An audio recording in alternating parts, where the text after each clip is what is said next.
Nagsubmit daw kasi ng House Bill itong si Frank Castro. It's a prank! No, si Frank Castro. Sabi niya, House Bill banning pogos filed amid links to spate of crimes. So ito yung nagsumite doon ng House Bill ito si Frank Castro na magbabawal sa pagdami pa kasi ang daming pogo sa Pilipinas eh. And karamihan sa kanila mga kotsero may mga illicit activities. Illicit activities guys eh. May mga illegal na gawain na ganap sa loob ng mga pogos tulad nga ng torture chamber, human trafficking, money laundering, etc. etc. Aabot pa sa level ng spying. Di ba? May ganun eh. Bago tayo pumunta dyan, as usual, tayo muna mag-shoutout sa mga ibigan natin sa Sendwave. Kung kayo ay nasa US, UK, Canada, Italy, France, Spain, Ireland, and Belgium, may pwede na kayo magpadala sa Pilipinas gamit po ang Sendwave. Ang gagawin nyo lang ay download ng Sendwave app, gumawa kayo ng account, lagay nyo ba ang account details nyo dyan at pwede na kayo magpadala sa GCash, sa mga pawn shops at iba't ibang mga bangko sa Pinas. At kapag ginamit nyo pa kayo promo code na Coach Jared ay makakuha kayo ng karagdagang $20 free credit. Kaya gamitin na sa Sendwave for all of your remittance needs. Alright. Sabi niya, eto, dapat ay magsalita na rin si President Marcos Jr. Yun ang kanyang sinabi. Magsalita na rin daw si President Marcos Jr. Kasi siya lang naman yung pwedeng magsabi. Siya lang naman daw yung pwedeng magbawal. Which to some degree is totoo naman. It is true to some degree na siya lang talaga ang pwedeng magbawal niyan. So, sabi niya, at kung sasabihin niya na ibaban talaga yan ang mga pogo dito ay mainam yun. Pero kung hindi siya nagsasabi, baka ano ba? Ano bang masasabi natin dyan? May pinoprotektahan ba? So yun ang tanong natin, ha? Hindi lang nagsalita, may pinoprotektahan na. Grabe kayo. Hindi lang mag-comment, may pinoprotektahan na agad. Hindi ba pwedeng dahil it is a clandestine operation na mga bagay na hindi nyo dapat malaman? Clandestine eh. Sabihin, secret. Secret operation. Pwede naman ganun eh. Ano pinoprotektahan? Unang-una, hate ng mga Chinese si PBBM. Diba? Hate ng mga Chinese si PBBM. Sino ba ang love ng mga Chinese? Si Digong. Hindi naman si PBBM. So ano pinoprotektahan niya? Sino? Sige nga. Sige, magpangalan ka nga, Frank Castro. Ngayon, ako personally, I would vote to ban pogos. Kahit kanino pa yan. Mapasa kung Pilipino may-ari o, well, technically, foreigners cannot start businesses in the Philippines. Technically. Unless korporasyon. At 60-40 ang hatian. Ang equity pala. So, ayun, ako personally, iba na yan. Iba na ang pogo. Pero, eto ngayon, merong problema kasi pati si Pagcor naikisama doon sa wag iban si pogo. Sabi ni Pagcor, hindi dapat natin iban si pangalan niya, si Pogo. Bakit? Ba't di ibaban? Kasi ang problema lang naman dyan, yung hacking, yung illicit activities, etc. etc. Hindi naman yung Pogo yung masama eh. Ang masama yung mga krimen na nangyayari sa loob. Kayo naman. Etong mga taga-Pagcor na to, hindi na lang umamin.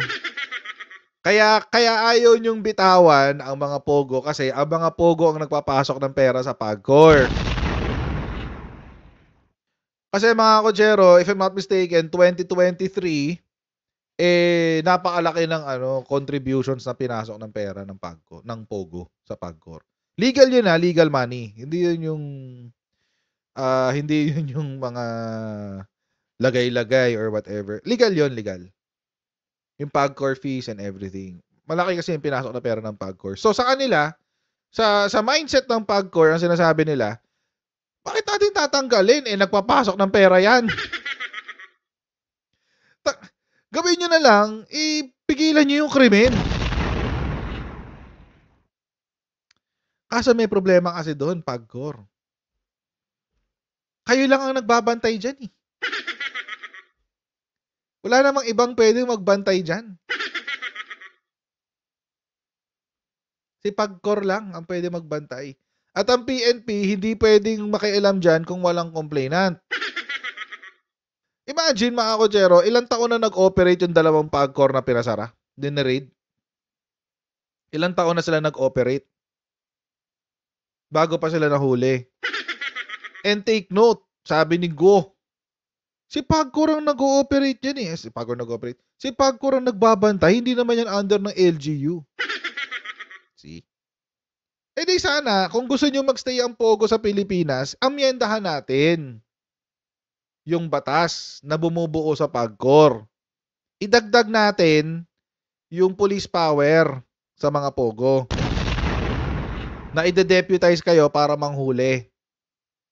Kasi kayo yung embedded sa loob ng Pogo eh. Hindi naman yung PNP. But anyway, na-stuck ako dito sa sinabi ni Frank Castro na may pinoprotektahan ba? Ano pinoprotektahan? Anong pinoprotektahan? Ano bang nakain ito ni Frank Castro? Ano? Ulitin ko lang, hate na hate ng China si PBBM. So bakit siya yung may poprotektahan? Etong mga senador, I think now has a legitimate concern. Nung una, matagal na sinasabi to ng mga ng mga tawag dito, ng mga senador na may national security issue pagdating sa Pogo. Ako mga kotsero, previously, I think not so long ago, sinabi ko rin yan din sa live stream natin. Sabi ko, parang wala na bang national security issue? Kasi when we're talking about national security issue, we're talking about espionage, possible invasion, possible rebellion, civil uprising, etc. etc. Yun yung sinasabi natin national security issue. Pagdating sa Pogo, parang wala namang ganun. Di ba? Kung titingnan nyo lang sa Pogo, merong mga crimes. Nako-commit yung crimes. And these are wala siya sa scale o wala siya sa laki ng krimen that will necessitate a national security issue. Parang hindi naman ganun. Kaso nga lang, mga kotsero, mukhang ngayon parang meron ng ganong klaseng anggulo. Kasi doon sa ni-raid na pinaka walang hiyang Pogo daw sa buong Pilipinas, sa Porac, Pampanga, may nakitang mga People's Liberation Army na uniforms. People's Liberation Army. Sino po ba si People's Liberation Army? Si People's Liberation Army, mga kotsero, ito po yung militar ng China. Ang People's Liberation Army, ang militar ng China. Militar! Sundalo! At may mga nakitang uniforme ng PLA sa Porac na Pogo. So ako, mga kotsero, I think I will agree with Senator Sherwin Gatchalian. Nung sinabi niya, this is clear evidence that Pogos are a national security threat. Parang hindi na siya nasa level ng ng public order and safety. Parang wala na doon eh. Kasi public order and safety, ang usapan dito law enforcement, police. So kung may krimen, may manghuhuling police. 'Yun. Kaso, kapag may ganito ka na, nakakita ka ng uniforme ng militar ng China sa loob ng Pogo, parang meron ka ng ibang, parang na medyo nakakatakot na yan. Tapos di ba yung tatay ni Alice Guo, yung tatay ni Alice Go. 'Di ba ano siya? United Front Work, UFW. O sa mga hindi po nakakaalam ng United Front Work, yung United Front Work po mga kotsero, ito po yung propaganda arm ng Chinese Communist Party. Sila yung pumupunta sa mga iba't ibang bansa para mag-exert ng impluwensya ng Chinese Communist Party sa kung saan bansa man sila nandoon. Paano sila nag-e-exert ng authority ng interest o paano nila ikinakalat ang interest ng China sa mga bansa kung nasaan sila. Sa pamamagitan ng propaganda, bribes, etc., etc., etc. and related activities. Ganon. So ganon. So yung tatay ni Mayor Alice Go parte ng United Front Work. So ngayon mga kotsero, parang meron ng anggulo. May anggulo na siya na parang okay, hindi na lang to usapan tungkol sa public order, law enforcement, hindi na. Parang hindi na siya ganun. Parang may anggulo na siya ng espionage. In my opinion, I would agree with Senator Win Gatchalian. Nung sinabi niya na it's now starting to become a national security threat. Pero iba ang response ng ating Philippine Army. Ano pong sinabi ng Philippine Army? Pakinggan natin. Tuloy ang investigasyon sa mga tila Chinese Army uniform na natagpuan sa Pogo Hub sa Porac sa Pampanga. Pero sabi ng AFP, ayaw nitong magdulot ng panic dahil posible ring props lang ang mga ito na ginagamit sa pang-scam. Nakatutok si Chino Gaston. Nang pasukin ng mga otoridad ng isang Pogo Hub sa Porac, Pampanga, nasamsam ang mga high-powered firearms at ilang set ng uniforme ng umano'y Chinese military. Ang digital camouflage, ang disenyo ng mga uniforme na merong mga botones na may tatak na PLA na tingin ng mga otoridad ay initials ng People's Liberation Army, ang puwersang militar ng China. Ang Armed Forces of the Philippines maiingat pa sa pagsasalita tungkol sa mga natagpuang uniforme. PAOK is already conducting its investigation. No, so for the part of the AFP, we will be supporting in the manner of yung concern natin, which is national security. And with the uniforms that we're seeing, these are all parts of evidences at hand. So we are trying to look at the veracity of the report, whether they're legit uniforms. And these are also very in number, no, to be part of a troop. So we do not want to unnecessarily cause panic to the general public. Pero sabi rin ng AFP, posibleng ginamit lang bilang props ang mga uniforme lalo't ang POGO operations ay sangkot sa paggawa ng illegal na mga aktibidad gaya ng online scams. What is happening is there is a increase in the monitored unusual incidents perpetrated by the presence of Chinese nationals. Without saying yet that these are risks to national security, what we have seen are violations of simple common crimes. Pero ang ilang senador na kasamang nag-iimbestiga sa POGO sa Pilipinas, nagpahayag na ng pagkabahala sa mga nakitang uniforme. Sabi, by the way, take note si Jinggoy before, isa siya sa mga nagsasabi na meron naman mga legal POGOs. So mukhang nagbago na ng isip si Senator Jinggoy. Ni Senadora Risa Ontiveros, nakakapangilabot daw ang implikasyon ng mga uniformeng ito. Malinaw daw na sinamantala ng mga POGO ang kahinaang pang-ekonomiya ng bansa, naging pugad na ng krimen at ngayon ay banta na sa pambansang seguridad. Para naman kay Senador Sherwin Gatchalian, malinaw daw itong ebidensya na national security threat ang mga POGO na nagbukas ng pintuan sa pagpasok ng mga sindikato at sa mga nagnanais na pahinain ng gobyerno at institusyong politikal. Kaya dapat daw hindi napayagan ang mga POGO sa bansa. Sabi naman ni Senador Jinggoy Estrada, ng chairman ng Committee on National Defense, tunay man o props ang mga uniformeng ito, hindi ito dapat baliwalain ng mga otoridad at dapat alamin kung saan ginagamit.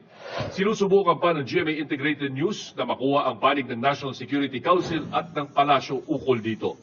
Para sa GMA Integrated News, Chino Gaston. So, meron ng tawag dito. Meron ng recognized na fear. Kasi mga kotsero, hindi ito yung first time Hindi ito yung first time.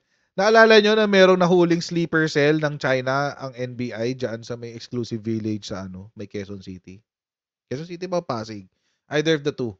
May nahuli doon sleeper cell. Ano yung sleeper cell? Ito yung yung sleeper cell mga kotsero. Ito yung mga yung nag-iintay lang ng utos. I-embed nila yung sarili nila sa bansang nila, papasukin nila. Kunyari, turista or nagwo-work, etc. etc. Ilalagay nila, i-embed nila yung mga sarili nila dyan. Tapos, mga kotsero, kapag panahon na ng utos, tatawag lang yung commander nila, o game, sugod. Sugod na sila. May nahuling sleeper cell dyan sa, saan ba to? Basta somewhere sa, sa Quezon City or Pasig. Either of the two. At may nahuling mga baril. Yung mga baril, mga kotsero, may label. Ang label, mga kotsero, ay, tawag dito, People's Liberation Army. Parang ganun. Parang yung mga botones dito. Nakasulat, PLA, People's Liberation Army. Tapos, so yun nga. So may nakuhang mga baril na may label ng People's Liberation Army. Ngayon, may issue naman, si Tulfo naman ang nakikiride dito kasi matagal nang walang pumapansin kay Tulfo. Kailangan niyang pabida ngayon eh. Yung sa multinational village naman. Sa multinational village, mga kotsero, dyan sa may Parañaque, meron namang nabubuo na isang Chinese community sa loob mismo. Sa loob mismo, na Chinese community. Tapos, mga kotsero, very, very exclusive. Yung Chinese community na yon para sa mga Chinese lang talaga. Oo. Nakita niyo nag-viral na yung taga-China, yung Chinese na nagsisisigaw, sabi niya, "Why are you doing this to us? Blah, blah, blah, blah, blah, blah." Sagot yung taga-immigration. "Because this is the Philippines. You follow our rules." Galit na galit si ate. "You follow our laws. This is the Philippines." So, yun. Di ba may hugot si ate? Yung taga-immigration. Hugot na hugot ang galit ni ate. So, ganun na nga nagaganap. So, medyo meron tayong hindi natin alam kung legitimate Chinese invasion ba or mga sleeper cell ba na kinakalat sa Pilipinas. Hindi rin ako magtataka kung meron. Hindi ako magtataka kung meron. Kasi nga, si Philippines ang natitirang balakid ni China para sakupin ang buong South China Sea. Actually, di lang sa buong South China Sea. Buong region ng Asia. Duterte Legacy. Hashtag Duterte Legacy. Meron din palang ganito. Pogo sites near military bases likened to Trojan horse. Balita kanina yan. Kasi napapansin nyo, mga kotsero, karamihan ng Pogo malapit sa mga either air bases or sa mga airports. Kung airports, medyo hindi ko masyadong Kasi malay natin, baka nagkataon lang, di ba? Kung airport. Pero kung military base, parang ang pangit naman ganun. Parang yung mga estudyante na nasa Cagayan, malapit sila sa mga EDCA sites. Ito, sa example na to, si Resorts World, katabi lang yan ng Villamor Air Base. Alam naman natin lahat yan. Yan, yung sa Island Cove sa Cavite. Oo, yung isa sa mga pinakamalaking Pogo na dating pag-aari ng mga Remulla. Baka yun yung sinasabi ni Frank Castro. Baka yun yung pinoprotektahan na tao. Kasi syempre si Secretary Remulla, DOJ Secretary. Baka yun, hindi ko alam. Hindi ko alam. Kasi may sinabi lang siya. Although di ba may nilabas na challenge dyan yung isang Remulla, yung kapatid niya? Yung malaki katawan. Naglabas na siya ng challenge dyan eh. Magbibigay daw siya ng 10 million sa makapagsasabi yung connection nila sa Pogo Hub na yun eh. Sa Island Cove. Although hindi ko alam. Ang alam ko lang before is ang may-ari niyan dati yung Remulla. Tapos ibinenta nila. Kung kanino ibinenta, hindi natin alam. Hindi rin natin, well, kung malamang sa malamang binenta yan sa Pilipino. Pero hindi natin alam kung totoong Pilipino yon. Baka Alice Go levels yun. Sa akin, mga kochero, I think there is a legitimate cause for concern. Lalo na pag ganito yung setup. No, Villamor Air Base, tapos sa Resorts World. Ang alam ko lang dyan yung casino mismo eh. Alam ko may casino dyan sa Resorts World eh. Pero hindi ko alam kung merong pogo dyan sa loob ng Resorts World. Hindi ako sure. Hindi ako sure. Kasi mga ano to eh, napapaligyan na to ng hotel eh. Ito, Marriott. Marriott yan, somewhere dito. I think hanggang dito pa kay Marriott eh. Si Resorts World, may sariling hotel. Dito, may ito, hotel to. Hotel din to. Nandito, offices to. Ah, baka dito. Tama ba? Kasi ito. Ito mga building, itong dalawang building na to. Offices yan eh. Offices to, itong dalawang building na to. Ito hotel to. Sigurado akong hotel yan. Ito hotel din to. Ito hotel yan. Ito si Resorts World. O, yan yun.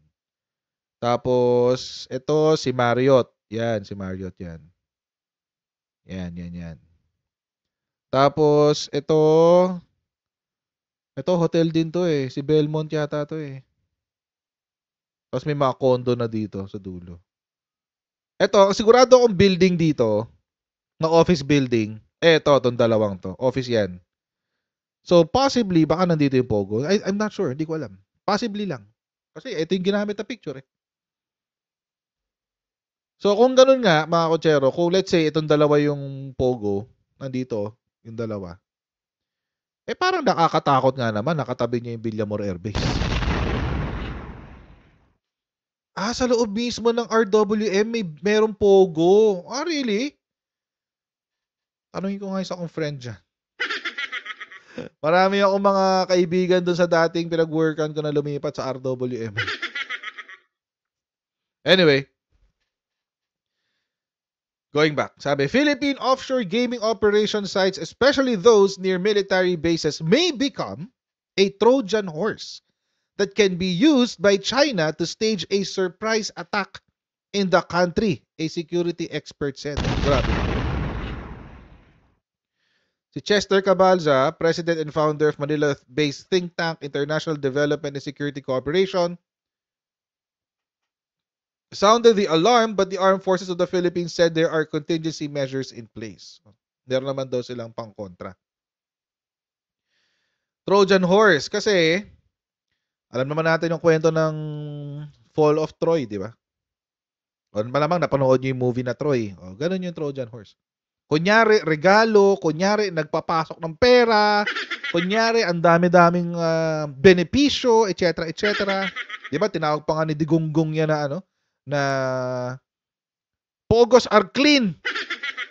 Pogos are clean. Brut. For her part, AFP spokesperson Colonel Francel Margaret Padilla also on Tuesday said the military will have the necessary contingency measures for this, sabi niya. These are realities that we are facing. These are contemporary challenges and we're looking at its implications towards national security. Sinabi ni Colonel Margaret Padilla. Hindi nyo naman natin maiiwasan magkaroon ng suspecha na yung mga, kasi it's weird eh. Ang weird kasi ng location ng mga pogo sites eh. Sa tabi talaga ng mga airbase. Why?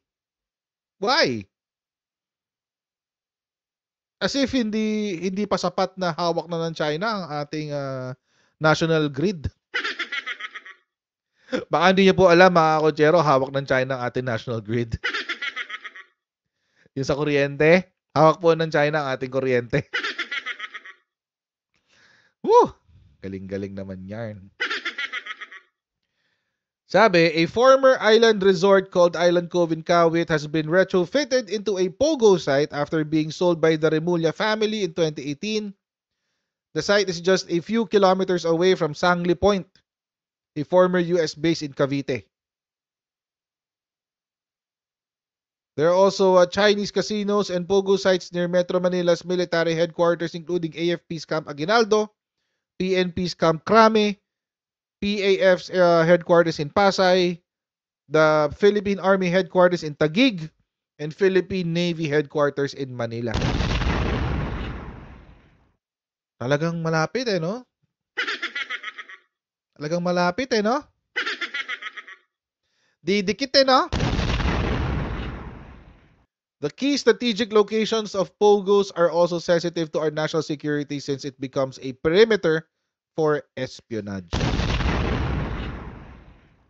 Pero mga kotsero, tulad nga na sinabi natin kanina, hindi pa kinokonsidera ng Philippine Navy na national threat ang mga POGOs. Hindi pa raw siya national threat Sabi nila. Sabi, we haven't yet reached that point. The moment we get there will be appropriate announcements to be made. Wala pa ron, hindi pa ron na nakikita yung anggulo na yun ng ating yung mga pogo nga, yung mga pogo. Alam nyo mga kotsero, nirerespeto natin ang ating hukbong sanatahan. Alam niyo naman yan. Lodi natin ang mga sundalo, no? Ating military establishment. Lodi natin yan. Ang akin lang, mga kotsero, parang let's not rest on our laurels, di ba? Parang, kasi, when we're talking about national security, baka, di ba? Masyado silang chill. Well, baka naman kasi may dahilan sila para maging chill. Hindi naman natin alam kung ano yung impormasyon na meron sila. Di ba? So, hindi natin masyadong alam yan.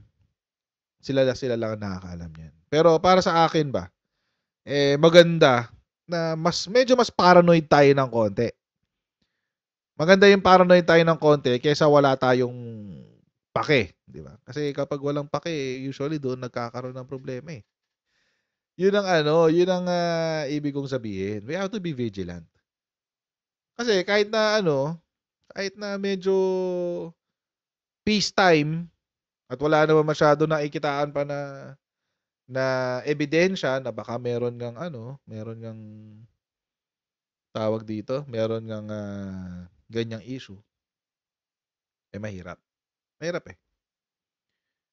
Mahirap pag ganyan. Paano pag nandyan na, magkagulatan na lang, di ba?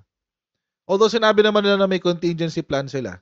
So, let's just hope na umubra yung contingency plan. Tapos mga kotsero, ano ba talaga ang sinasabi ni PBBM dito? Ano ba ang kanyang pananaw dito? Actually, hindi siya hindi siya masyadong nagsasalita tungkol sa POGO. Oo. Hindi masyado nagsasalita. Ang mga latest na naging comments niya ay ito. Number 1. Ay, ito pala. 2022 pa. October 12, 2022. Minomonitor daw nila ang POGO. Sabi ng Malacanang. The President is closely monitoring this and as far as the President is concerned, ang PNP po ang in charge dito sa usapin na to. Sabi ni Press Secretary Cheloy Garapil. Tapos itong January 2021 at 2023. January 2023. Medyo siya.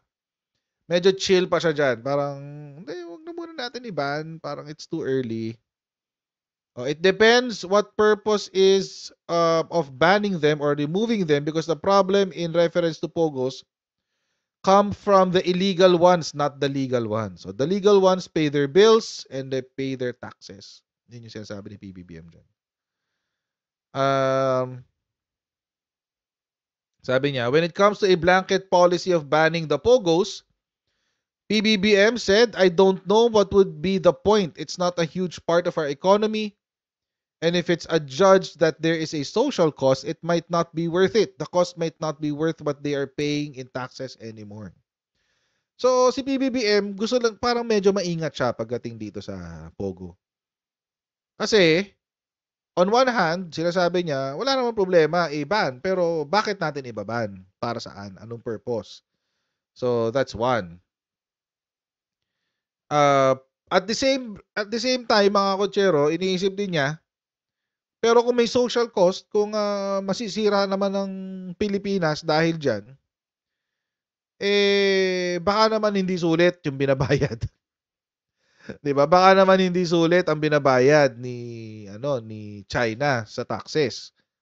So might as well i-ano na lang, tanggalin na lang. So medyo si PBBM medyo ingat.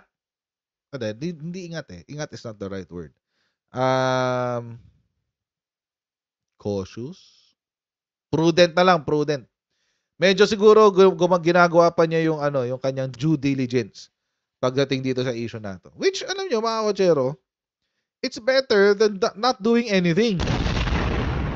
Pag-aralan na muna. But then again, mga kotsero, at the same time, ako, I'm getting more and more convinced na hindi talaga natin kailangan tong Pogo. Hindi natin kailangan tong Pogo. I-goodbye na natin to.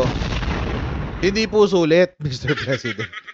Hindi po sulit ang perang ipinapasok ng Pogo sa sakit ng ulo na makukuha nating lahat.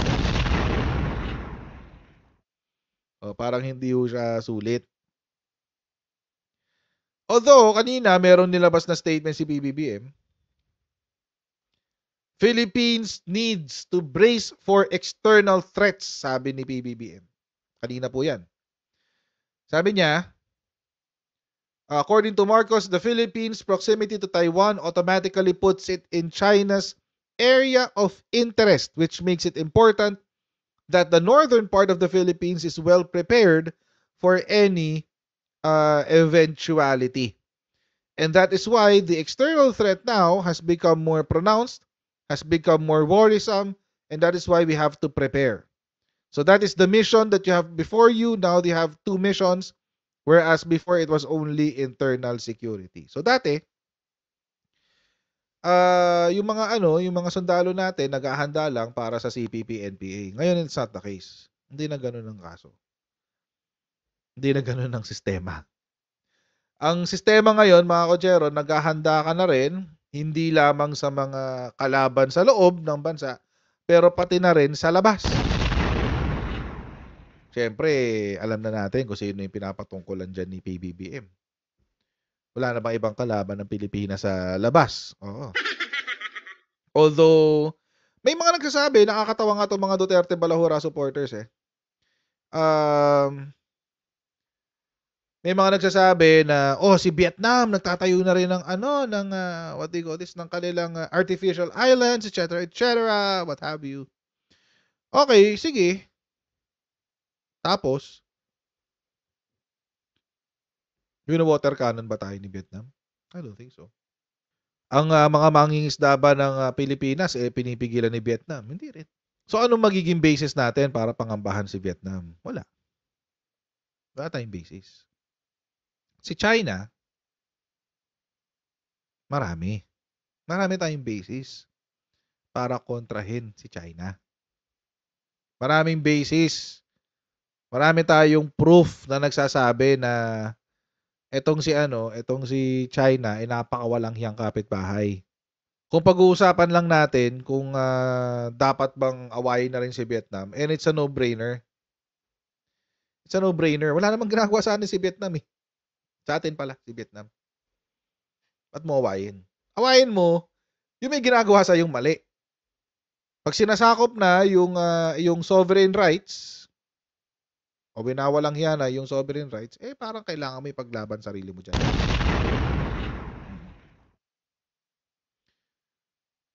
Hindi na uubraw dito, mga kotsero, yung mga gawain noong unang panahon na daanin sa maboteng usapan. Wala nang ganun eh. Alam niyo kung bakit? Traidor si China. Traidor kasi. Should we ban Pogos altogether? Personally, I think we should.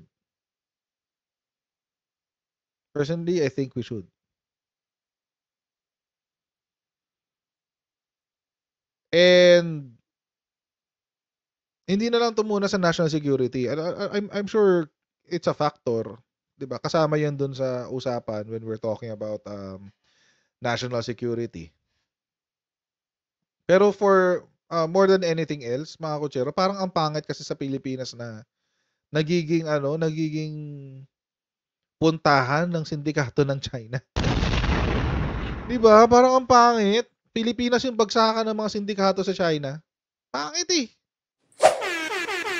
So, Happy Independence Day sa Luzon, Visayas at Mindanao. So, good morning, good afternoon, good evening. At maraming pong salamat sa inyong patuloy na pagsuporta sa ating channel. Huwag niyo pong kalimutan mag-subscribe at i-follow tayo sa ating Facebook page. God bless all of you and see you again next time, guys. Bye!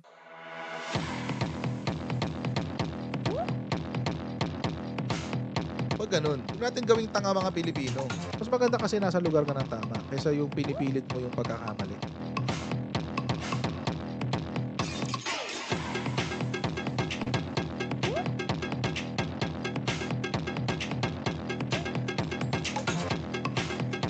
Are they willing to go that far? Hindi makakalimutan ng Pilipino yan hanggat di nasasagot niya. Sino ngayon nagsasabi ng totoo?